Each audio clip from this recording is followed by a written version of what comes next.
بنجور. جربتوا تعالجوا حالكم من الاكتئاب والتوتر؟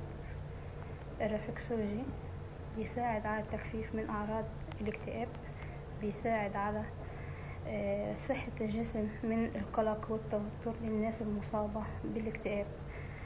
أما الرفلكسولوجي بنستخدمه أيضا كجزء من برنامج تخفيف الانسحاب من أعراض الإدمان، وده لازم يكون في كل برنامج الانسحاب إدمان، لأنه فعليا بيعالج هيك الشغلات.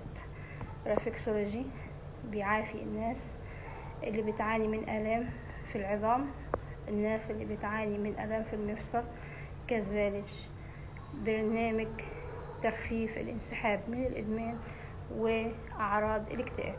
الرفلكسولوجي مهم جدا لصحة كل إنسان. تحياتي لكم، دكتور أمال العراقي.